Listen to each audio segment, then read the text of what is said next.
தம்பதிகளுக்கு தங்கமயில் வழங்கும் கல்யாண பரிசு. ஒவ்வொரு 10 கிராம் தங்கத்திற்கும் 40 கிராம் வெள்ளி இலவசம். கண்ணாளா பெண்ணாளா கண்ணாளா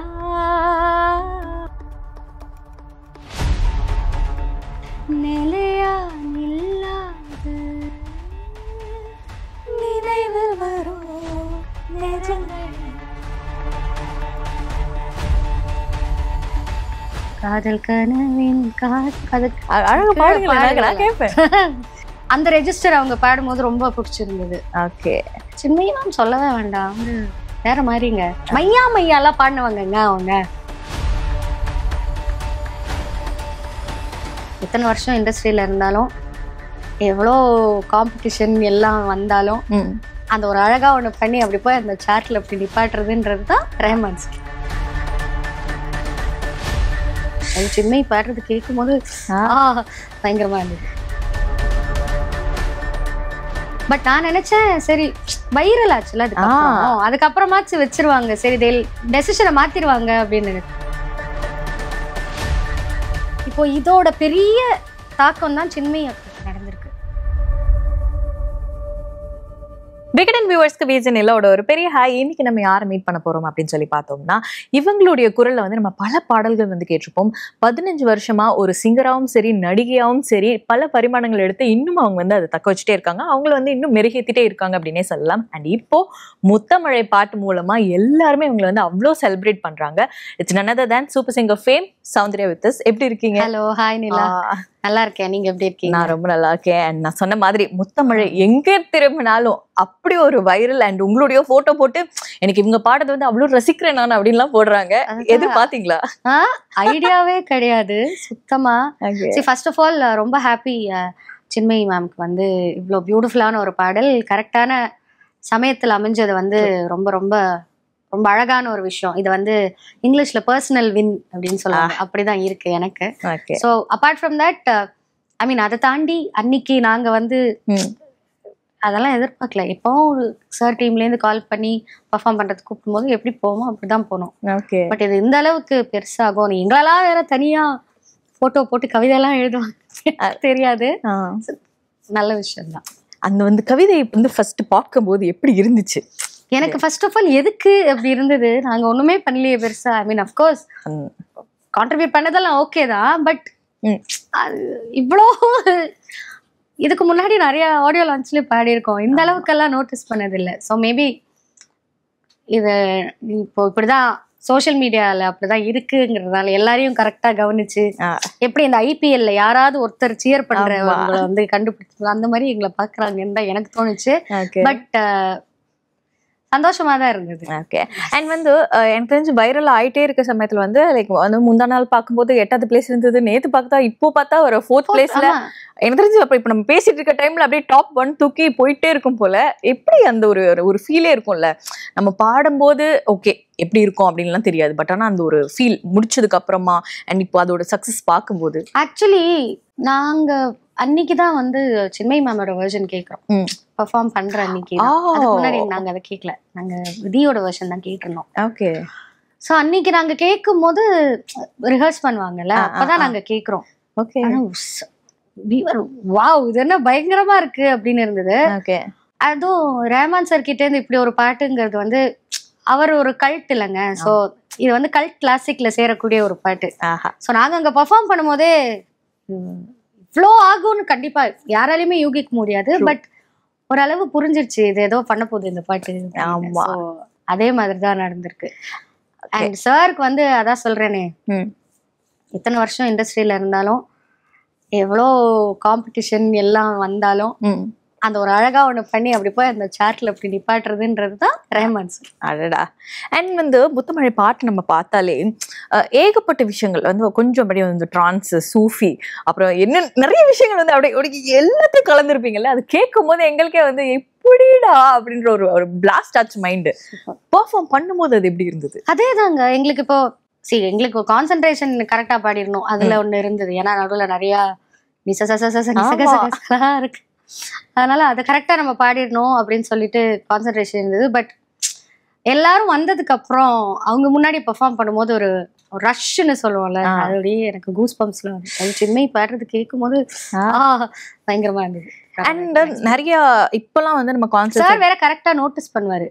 அவரு ரேமன் சார் வந்து லீட் சிங்கர் மட்டும்தான் எல்லாரும் கரெக்டா பாடுறாங்களா, வேற கிட்டக்க வேற நாங்க பாப்போமா, கொஞ்சம் பயம் கலந்த ஒரு சந்தோஷம் கலந்த ஒரு அது ஒரு நல்ல ஃபீலிங்.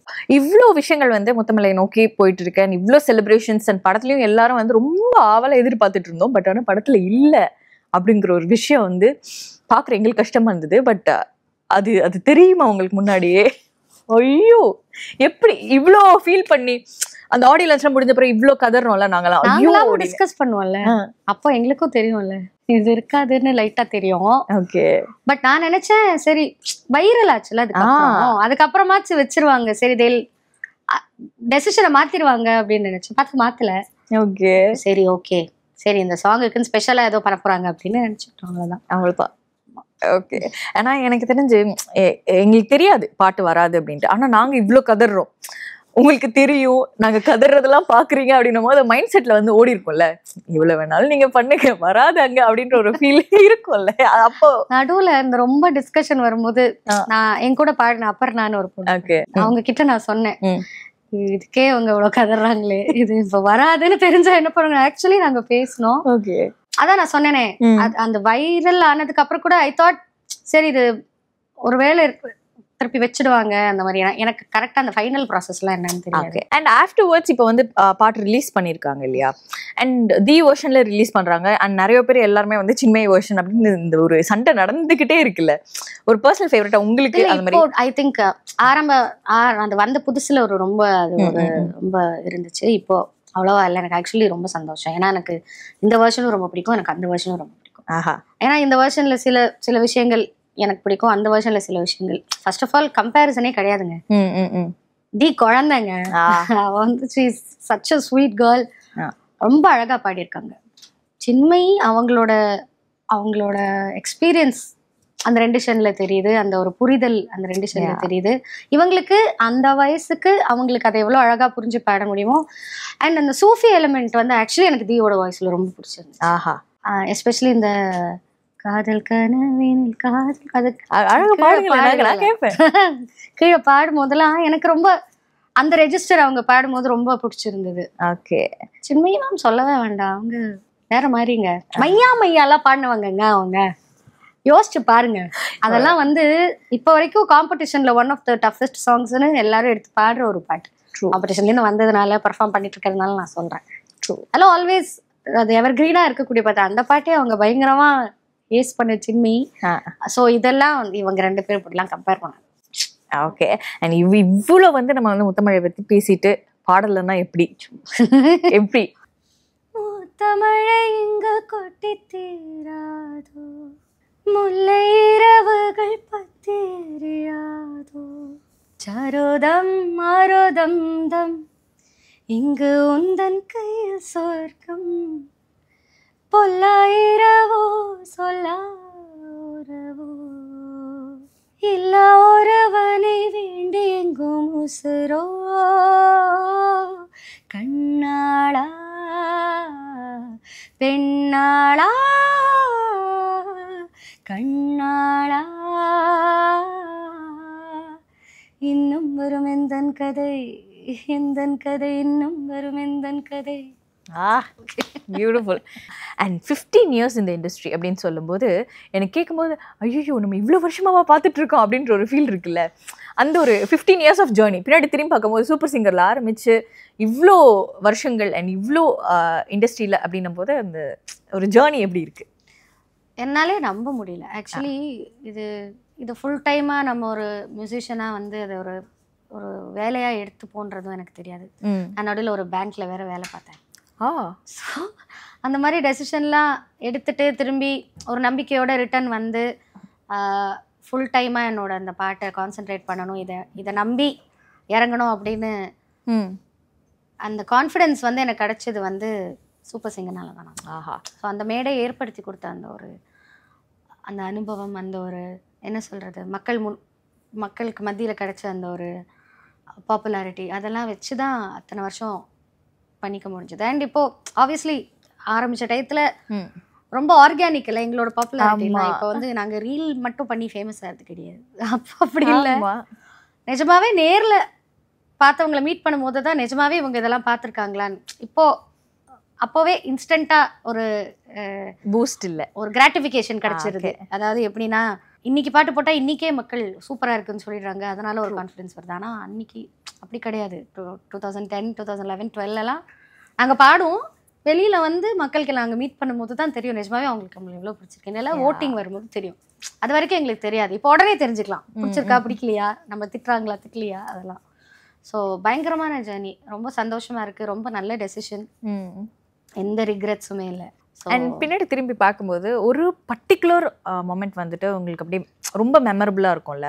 பீட் அது வந்து ஹாப்பியாக இருக்கலாம், சேடாக இருக்கும், வாட் எவர். பட் ஆனால் திரும்பி பார்க்கும்போது இந்த ஒரு 15 years ஜேர்னியில் சூப்பர் சிங்கர் அப்படின்னு சொன்ன உடனே டப்புன்னு ஃப்ளாஷ் ஆகிற ஒரு மெமரி நிறையா. நான் வாழ்க்கையில் முதல்ல எனக்கு ரஹ்மான் சார் நான் பைத்தியங்க. நான் வந்து பயங்கர பிக் ஃபேன். ஓகே. ஸோ அவர் வாழ்க்கையிலே நான் முதல்ல நான் மதுரை போனேன், நான் சென்னையில் வளரல. ஓகே. ஸோ நான் அப்படி ஒரு காம்படிஷனில் வந்து முதல்ல அவரை வந்து நான் நேரில் பார்க்குறேன். அதை என்னால் மறக்கவே முடியாது. எங்களோட சீசன் போது தான் அவர் ஃபஸ்ட்டு செட்டுக்கு வந்தார். அதுக்கு முன்னாடி ஃபினாலேக்கு வந்திருக்காங்க. எங்கள் சீசனில் தான் அவர் செட்டுக்கு, எங்களோட சூப்பர் சிங்கர் செட்டுக்கு வந்து அந்த ஃபைனலிஸ்ட் பாடுறதை கேட்கறதுக்கு வந்திருந்தார் அன்றைக்கி. ஓகே. ப்ரீ ஃபைனல்ஸ் மாதிரி அன்றைக்கி கேட்க வந்திருந்தார். அது சுத்தமாக மறக்க முடியாது. எஸ்பிபி சாரை நேரில் பார்த்தது, ஜானகி அம்மாவை நேரில் பார்த்தது, ஆஷா போன்ஸ்லே மேம் நேரில் பார்த்தது, எத்தனை பேர். எங்கள் சீசனில் வந்து ரொம்ப ஸ்பெஷலான ஒரு விஷயம் வந்து ரொம்ப நிறைய நல்ல மியூசிஷியன்ஸ் எங்கள் சீசனுக்கு வந்தாங்க நாங்கள் பாடுறதெல்லாம் கேட்குறதுக்கு. அதெல்லாம் ரொம்ப இப்போ நினைச்சாலும் கிடைக்காது. ஸோ லைக் வந்து உங்களுடைய சீசன் நம்ம முன்னாடி வந்து பார்க்க போகும்போது சீசன் 3 ஃபர்ஸ்ட் பேசிடலாம். ஸோ சீசன் 3ல அப்படின்னும் போது வந்துட்டு ஏகப்பட்ட புது விஷயங்கள் வந்து அப்போதான் இறக்குறாங்க அண்ட் எக்ஸ்பெரிமெண்ட்லாம் பண்ணுறாங்க. அப்படின்னும் போது அந்த ஒரு மொமெண்ட் அண்ட் அங்கே இருக்கக்கூடிய கண்டெஸ்டன்ட் சீசன் 4 ரெண்டுமே சேர்த்துக்கிட்டோம் அப்படின்னாலுமே இப்போ வரைக்கும் ஒரு டச்சில் இருக்கக்கூடிய ஒரு நல்ல ஃப்ரெண்ட்ஸாக நீங்கள் வந்து ட்ராவல் பண்ணக்கூடிய பர்சன்ஸ். தீபக் ப்ளூ அவங்கள, அதுதான் அவங்களோட பிளேபேக். அவங்க தீபக், சந்தோஷ் ஹரிஹரன், சக்தி, ஸ்ரீனிவாஸ், இவங்க எல்லாருமே இப்போ வரைக்கும் ஆல் ஹாப்பிலி ஃப்ரெண்ட்ஸ். நாங்கள் அப்பப்போ மீட் பண்ணிக்கிறது உண்டு. அது சீசன் 3லேருந்து சத்யபிரகாஷ், அஃப்கோர்ஸ் சாய் சரண், எல்லாருமே நாங்களாம் அவுட் ஆஃப் டச் போவே இல்லைங்க. Most of us are in touch. And வந்து ராஜனா படத்துல இருந்து நீங்கள் ஏஆர் ரஹ்மான் சார் கூட ட்ராவல் பண்ணிட்டு வரீங்க அப்படின்னும் போது ராஞ்சனாவில் வந்து ஃபஸ்ட்டு கோரஸ்க்கு கூப்பிட்டு பாட வச்ச பாட்டு வந்து இதுதான், பனாரசியான ஒரு பாட்டு. அந்த பாட்டு கலா ரசிகா நம்மளோட தமிழ்ல. அண்ட் நீங்க பாடின பாட்டுலயே வந்து உங்களுக்கு பர்சனல் ஃபேவரட்னு இருக்கும்ல ஏஆர் ரஹ்மான் சார் கிட்ட, அது என்னது? காயம். ஆமா, இரவின் நிழல்ல. அதான் நான் பாடின பாட்டு, எனக்கு கிரெடிட்ஸ் கிடைச்ச பாட்டு இண்டிவிஜுவலா வித் 2-3 அதர் கேர்ள்ஸ். ஸோ அது வந்து அந்த ப்ராசஸே ரொம்ப பயங்கர வித்தியாசமான ஒரு ப்ராசஸ், ரொம்ப மறக்க முடியாத ஒரு ப்ராசஸ். கிட்டத்தட்ட நாங்கள் ஸ்டுடியோலே ஒரு 6 hours இருந்தோம்னு நினைக்கிறேன் பாட்டுக்கு. அண்ட் ஏன்னா அந்த பாட்டில் ஒரு ஸ்ட்ரக்சரே கிடையாது, ரொம்ப ரேண்டமாக இருக்கும். பட் அது ஒரு அந்த பாட்டு வந்து ஒரு எக்ஸ்பீரியன்ஸ். அதை நீங்கள் வந்து ஒரு தனியாக ஒரு பாட்டாக கேட்க முடியாது. அது ஒரு எக்ஸ்பீரியன்ஸ். அந்த பாட்டு அதை பாடினவங்களுக்கும் ஒரு எக்ஸ்பீரியன்ஸ், அதை கேட்குறவங்களுக்கும் ஒரு எக்ஸ்பீரியன்ஸ். அது இப்போ எக்ஸ்பீரியன்ஸ் பண்ண முடியுமா? அது என்னால் பாட முடியுமானே தெரியல. சரி, நான் பாட ட்ரை பண்ணுறேன். காயம் என் முன் கண் முன் மாயம் புதிரும், இப்படிதான் போகும் பாட்டு முழுக்க. இதை நீங்க எப்படி வந்து நார்மலா ஒருத்தர் கேட்கும் போது எப்படி பாட முடியும்? அண்ட் இப்போ வந்து பர்டிகுலராக ஒரு லிஸ்ட் ஆஃப் மியூசிக் டைரக்டர்ஸ் இருக்காங்க, அவங்களுடைய பர்சனல் ஃபேவரட்ஸ் தான். நான் வந்து நேம் லிஸ்ட் மட்டும் கொடுக்குறேன். அந்த மாதிரி ஃபர்ஸ்ட் இசைப்புகழ் ஏஆர் ரஹ்மான், அவருடைய ஒரு பாட்டு உங்களுக்கு ரொம்ப பிடிச்சது, ஹேண்ட்ஸ் டவுன் இதுதான் நான் கேட்பேன் அப்படின்னு. அடிக்கடி நான் தேடி கேட்கறது வந்து இரு பூக்கள் கிளை மேலே ஒரு புயலோ மலை மேலே உயிராடும், அது மன்மோர் சொல்லலாம். மலர்களே மலர்களே இது என்ன கனவா, இந்த 2 பாட்டு. Beautiful. And Harris Jayaraj sir எனக்கு வசீகரம் ரொம்ப பிடிக்கும். வசீகரம் எனக்கு மின்னலே ஆல்பமே ரொம்ப பிடிக்கும். அதுவும் அதில் தீம் அதெல்லாம் வந்து ஒரு காலத்தில் அப்படியே சில்லறைய 100%. அது அந்த பாட்டு ரொம்ப பிடிக்கும் எனக்கு. ரகசிய கனவு செல் ரொம்ப பிடிக்கும். நிறைய பாட்டு எனக்கு ஐயையோ ஐயையோ பிடிச்சிருக்கு, இது ரொம்ப பிடிக்கும். அப்பாடி கேட்கும்போது அப்படியே அங்கேயே ட்ராவல் பண்ணிட்டு வர மாதிரி தான் இருக்கு. இளையராஜா சார். ராஜா சார் இது வந்து எனக்கு எக்ஸ்ட்ரீம்லி ஃபேவரட். இப்போவுமே நான் கேட்டால் அப்படியே எனக்கு அதை கண்ணை மூடிட்டு கேட்பேன், எனக்கு புல்லரிக்கும். அப்படின்னா பார்த்தவே பார்த்தபடி பூத்து கிடக்க காத்திருந்த காற்று காண கிடைக்க. ஆஹா வாட் a song. ஆஹா டிவைனா இருக்கு கேட்கறதுக்கே. பா நைஸ்ங்க பாட்டு வந்து போய் சிலித்தேன். அண்ட் அடுத்து யுவன் சங்கர் ராஜா. உனக்காகத்தானே அது பிடிக்கும். அப்புறம் வந்து மௌனம் பேசியதில் வந்து என் அன்பே என் அன்பே ரொம்ப பிடிக்கும். தொட்டு தொட்டு தென்றல் தேகம் எங்கும் வீசாதோ அந்த பாட்டு ரொம்ப பிடிக்கும். அப்புறம் புதுப்பேட்டையில் எனக்கு எல்லா பாட்டும் பிடிக்கும். ஆஹா இப்போ வரையும் வந்து அது ஒரு கிளாசிக் ஆல்பம். எனக்கு ஒரு நாளில் வாழ்க்கை எங்கும் ஓடி போகாது அது ரொம்ப பிடிக்கும். ஆஹா அப்புறம் வந்து மலர்களே மலர்களே மலர வேண்டாம் பொறுத்திருங்கள் அதுவும் ரொம்ப பிடிக்கும். அந்த பாட்டோட வரிகள்லாம் ரொம்ப பயங்கரமான வரிகள். அப்போவே அதையும் சேர்த்து ரசிப்போம்ல முன்னாடிலாம். இப்போ எனக்கு வயசாகுதா இல்லை எனக்கு புரிய மாட்டேங்குதான்னு தெரியல. முன்னாடி பயங்கரமா ரசிப்போம். இதே தான் நம்ம அப்பா அம்மாவும் புலம்புனாங்க. பட் நம்ம ஜென்ரேஷன்ல அவங்க இவ்வளவு புலம்புனாங்களான்னு எனக்கு தெரியாது. அவங்கள சந்தோஷப்படுத்துற மாதிரியான மியூசிக் டைரக்டர்ஸ் பாட்டும் இருந்தது, தெரியல. அண்ட் அடுத்து வந்துட்டு அனிருத் எனக்கு ஆக்சுவலி ஆப்வியஸ்லி எனக்கு இனிஷியல் டேஸ் இப்போ அவங்களோட வே ஆஃப் மேக்கிங் மியூசிக் மாறி இருக்கு. ஓகே பட் எனக்கு ரொம்ப பிடிச்ச பாட்டு வந்து வெட்டு நாளில் எந்த மின்சாரம் போல வந்தாயே வா என் வெளிச்ச பூவே வா அந்த பாட்டு ரொம்ப பிடிக்கும். ஆஹா நீ பார்த்த வேளைகள் அதுவும் ரொம்ப பிடிக்கும். இனிஷியல் டேஸ்ல அப்படியே பாப்பா கேட்கல வாட் பியூட்டிஃபுல் செட் ஆஃப் மெலடிஸ்ங்க அவர்கிட்டேருந்து நமக்கு வந்திருக்கு. தேனி காத்தோரும் தேனி எழுதாரு அந்த பாட்டு ரொம்ப பிடிக்கும். ஆமாம். அண்ட் எனக்கு தெரிஞ்சு உங்களுடைய இப்போ யுவர் ஷேம்ஃபுல்லி 2 பற்றி நீங்கள் சொல்லும்போது கூட மீ டூ மூமெண்ட் அப்படி இப்படின்னு நம்ம பேசும்போது உங்களுக்கு கூட வந்து சில விஷயங்கள் நடந்தது நீங்கள் போல்டாக வெளில வந்து சொல்லியிருக்கீங்கல்ல, லைக் இது தப்பு இது இப்படி தான் அப்படின்னு சொல்லிட்டு அந்த ஒரு மொமெண்ட். அண்ட் அகெயின் இந்த மாதிரி நிறைய விஷயங்கள் நடக்கிறதையும் நீங்கள் வந்து அட்ரஸ் பண்ணி பேசுகிறீங்க. இவ்வளோ போல்டாக விஷயங்கள் பேசும்போது இப்போ அகெயின் சின்மயி மேமோடைய விஷயம் வந்துட்டு திருப்பி அவங்க பாட்டு ஏன் இல்லை அப்படின்னு திருப்பி ரீசர்ஃபேஸ் ஆகுது, எல்லா பிரச்சனையும் மேலே வருது இல்லையா? இதுக்கு உங்களுக்கு ஏதாவது கருத்து சொல்கிறதுக்கு இருக்கா? இது நான் ஆரம்பத்தில் சொன்னேன், இது பர்சனல் வின் மாதிரி இருக்குது அப்படின்னு. ஏன் சொல்கிறேன்னா, எனக்கு அந்த ஆன்லைனில் வந்து ஒரு ஹராஸ்மெண்ட் மாதிரி ஒருத்தர் மெசேஜ் பண்ணது, அதை நான் வந்து எடுத்து வெளியில் சொன்னும் போது அஃப்கோர்ஸ் சில பேர் நீங்கள் வந்து கம்ப்ளைண்ட் ஃபைல் பண்ணுங்கள் அந்த மாதிரிலாம் சொன்னவங்களும் இருக்காங்க. ஆனால் அதே விஷயத்தை திருப்பி சும்மா ஒரு நியூஸ் மாதிரி ஏதோ ஒரு இணையதளத்தில் ஒரு போர்ட்டலில் போட்டிருந்த போது அது கீழே கமெண்ட்ஸ் எல்லாம் படிக்கும் போது போய் சொல்கிறாங்க, அட்டென்ஷன் சீக் பண்ணுறாங்க, கொஞ்ச நாள் எதுவும் வேலை கிடைக்கல போல இருக்குது, அதனால தான் இந்த மாதிரி. இப்போ நான் நினச்சேன், இவ்வளோ தான் இவங்களால யோசிக்க முடியும்ல. இப்போது இதோட பெரிய தாக்கம் தான் சின்மயி நடந்திருக்கு. ஏன்னா அவங்க சொன்னது முதல்ல எல்லாருமே எதுக்கு உங்களுக்கு இதை தேவையில்லாத வேலை, ஃபர்ஸ்ட் ஆஃப் ஆல் நம்பாத ஒரு கும்பல் இருந்துச்சு, அது அவங்கள டாக்ஸிக்காக அப்யூஸ் பண்ண ஒரு கும்பல் இருந்தது. அதனால தான் இதெல்லாம் நடந்ததுனால, அதுவும் சில பவர்ஃபுல் வேலையெல்லாம் நடந்ததுனால அவங்களோட வேலையை அவங்களால பண்ண முடியாமல் போச்சு. ஆனால் ஆண்டவனாக பார்த்து திரும்பி எங்கே கரெக்டாக அதை பேச வைக்கணுமோ பேச வைக்கிறாங்கல்ல. இப்போ எனக்கு அது பர்சனல் வின். இப்போது அந்த மாதிரி கமெண்ட்ஸ் எல்லாம் நான் ரீட் பண்ணி நான் அந்த மாதிரி வெளியில் சொல்கிறேன், சரி அது நம்மளே டீல் பண்ணிக்கலாம், இவங்கள்ட்டலாம் சொன்னால் நமக்கு ஹெல்ப் பண்ணுவாங்களான்னு தெரியலன்ற மென்டாலிட்டி வந்துருச்சு. சின்மயி மேமோட தைரியம்லாம் எனக்கு இந்த ஜென்மத்தில் வருமா தெரியாது, ஆனால் இப்போ வருது. இப்போ நடந்ததுக்கப்புறம் கண்டிப்பாக நம்ம சொல்லணும், நம்ம யோசிக்கக்கூடாது அப்படின்னு நான் யோசிச்சிருக்கேன். ஏன்னா அந்த மாதிரிலாம் கமெண்ட்ஸ் படித்ததுக்கப்புறம் இவ்வளோ அப்போ கூட நம்மளை தான் குறை சொல்கிறாங்க, நீ இக்னோர் பண்ணிட்டு போக வேண்டியதானே, நீங்கள் எதுக்கு, எப்படி நான் இக்னோர் பண்ண முடியும்?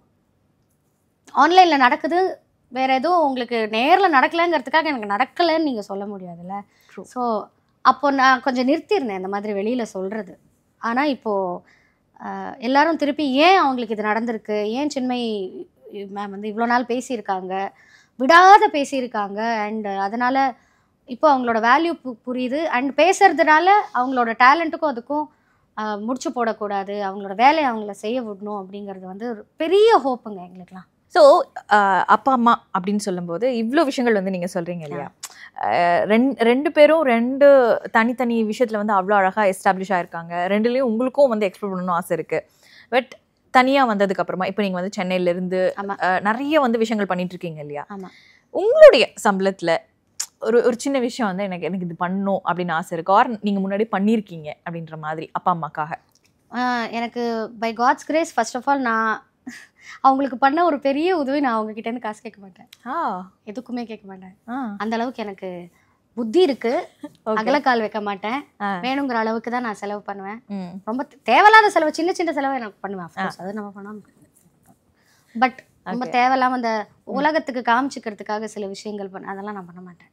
அதனால கடவுள் புண்ணியத்துல என்னால சேவ் பண்ண முடிஞ்சது எனக்காக. அட்லீஸ்ட் இன்னொருத்தவங்களுக்கு ரொம்ப பண்ண முடியாம இருந்தாலும் பட் எனக்காக என்னால பண்ண முடிஞ்சது.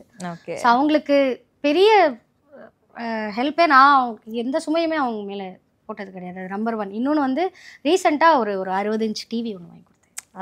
அப்போ ரொம்ப சந்தோஷமா இருந்தது அவங்களுக்கு. ஆனா ரொம்ப பெரிய ஆசைங்கிறது வந்து ஒரு வேர்ல்ட் டூர் அவங்களுக்கு அரேஞ்ச் பண்ணி கொடுக்கணும் அப்படிங்கிறது. உலகத்தையே சுற்றி பார்க்குற ஒரு ஆசைப்பா. அவங்கள நிறைய ட்ராவல் பண்ண வைக்கணும். அவங்க அந்த சின்ன அந்த ஊருக்குள்ளேயே ரொம்ப கம்ஃபர்டபுளாக இருக்காங்கன்னு வச்சுக்கோங்களேன். பட் கண்டிப்பாக ஒரு பயங்கரமான ஒரு 4-5 இடத்துக்குலாம் கூப்பிட்டு போயிட்டு வரணுன்றது ரொம்ப ஆசை. கண்டிப்பாக எல்லாருக்கும் இருக்கக்கூடிய ஆசை, உங்களுடைய ஆசையை நிறைவேறணும் அப்படின்னு சொல்லி ஆசைப்படுறோம். அண்ட் கண்டிப்பாக இந்த ஆசை வந்து உங்களுக்கு இருக்கு. ஆனால் இன்னொரு ஆசை வந்து உங்களோட அப்பா அம்மாவுக்கு இருக்கும்ல. இது கேட்குறது எனக்கே ஒரு கிரிஞ்சாக தான் இருக்கு, பழைய பூமர் ஆண்டி மாதிரி தான் இருக்கும். பட் இருந்தாலும் ஒரு 90s கிட்டா தன்னுடைய வாழ்க்கையிலையும் கல்யாணம் காட்சி அப்படின்னும் போது அந்த ஒரு ஆசை அப்பா அம்மாவுக்கு இருக்கும்ல, அவங்க ஏதாவது சொல்லிட்டே இருப்பாங்க. ஐ திங்க் அந்த விஷயத்துல நான் கொஞ்சம் ஓப்பனா சொல்ல மாட்டாங்க, ரொம்ப புரிஞ்சுப்பாங்க.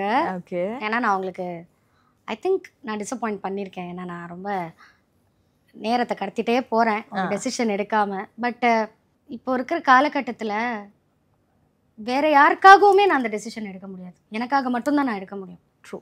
ஸோ நான் எனக்காக எடுத்தால் மட்டும்தான் அது என்னால் அதுக்கான ஒரு மென்டாலிட்டியோட அது கல்யாணத்துக்குள்ளே எனக்கு இருக்க முடியும். நான் கல்யாணத்துக்கு அகெயின்ஸ்ட்லாம் கிடையாது, ஆனால் எனக்கு பிடிச்சாதான் நான் பண்ணிப்பேன். அதனால தான் எனக்கு ரொம்ப பிடிக்கும் கல்யாணம், குடும்பம், அதெல்லாம் ரொம்ப ஆசை அஃப்கோர்ஸ். ஆனால் நடுவில் சில தேவையில்லாமல் நம்பி அதுலேருந்து வெளில வரத்துக்கே நமக்கு கொஞ்சம் டைம், இந்த ஹீலிங் பீரியட் அதுக்கே நமக்கு டைம் ஆயிடுச்சு. அது நான் ஃபுல்லாக ஹீல் ஆகாமல் புரிஞ்சுக்காம சரி நம்ம வந்து அவசரமாக நம்புகிறோம், தப்பான டெசிஷன்ஸ் எடுக்கிறோம். இது வந்து என்னை தாண்டி, அதுவும் நாங்கள் ரொம்ப க்ளோஸ் நெட் ஃபேமிலி, அப்பா அம்மா அக்காவெல்லாம் அஃபெக்ட் பண்ணிடக்கூடாது அப்படிங்கிறதுக்காக ஒரு மாதிரி நான் ரொம்ப கேர்ஃபுல்லாக இருக்கேன்னு சொல்லலாம். அதுக்காக நான் பண்ணிக்கவே மாட்டேன், எனக்கு அப்படிலாம் கிடையவே கிடையாது. எனக்கு ரொம்ப பிடிக்கும், எனக்கு பண்ணிக்கணும்னு ஆசை இருக்குது.